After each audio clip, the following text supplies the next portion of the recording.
Bonjour à toutes et à tous et bienvenue dans cette nouvelle vidéo. Aujourd'hui, je vais vous parler des 7 principes comptables. Il s'agit d'un ensemble de règles à suivre afin de garantir et d'assurer la transparence et la fidélité des états financiers. Et c'est parti. Maintenant, nous allons commencer par le principe de continuité d'exploitation.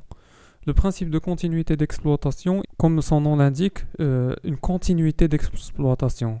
C'est-à-dire que l'entreprise, elle a été créée pour durer dans le temps et non pas uniquement dans un but lucratif. Autrement dit, l'entreprise, elle doit poursuivre son activité dans un avenir prévisible et non pas uniquement liquider ses actifs et apurer son passif. Ensuite, nous avons le principe de permanence de méthode.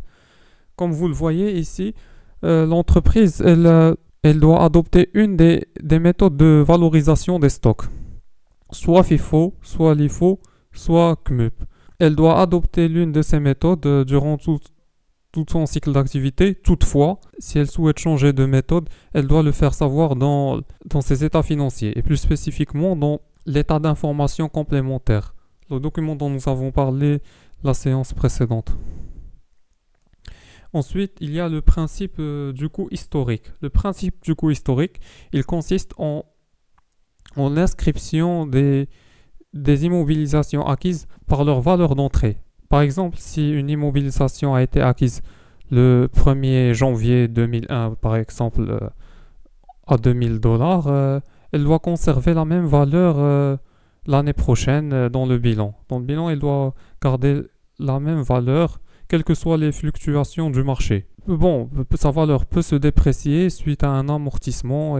L'année prochaine, elle peut ne pas garder la même valeur. Le principe de spécialisation des exercices, il stipule que toutes les opérations aient eu lieu au cours d'une année N, ils doivent être rattachés à l'année N.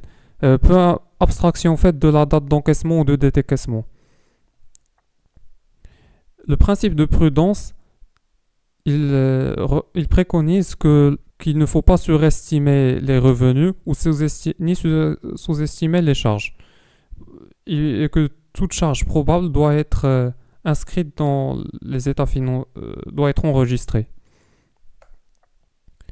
Et nous avons le principe de clarté. Le principe de clarté consiste en une conformité au code général de normalisation comptable. Et enfin, nous avons le principe d'importance significative. Le principe d'importance significative stipule que toute information ayant un impact sur la prise de décision doit être mentionnée dans les états financiers. Bon, ce sera tout pour cette vidéo. J'espère qu'elle vous a intéressé. Si c'est le cas, n'hésitez pas à mettre un like et de vous abonner à la chaîne et activer la cloche pour être notifié de toute nouveauté. Sur ce, je vous dis à la prochaine et à bientôt pour d'autres vidéos.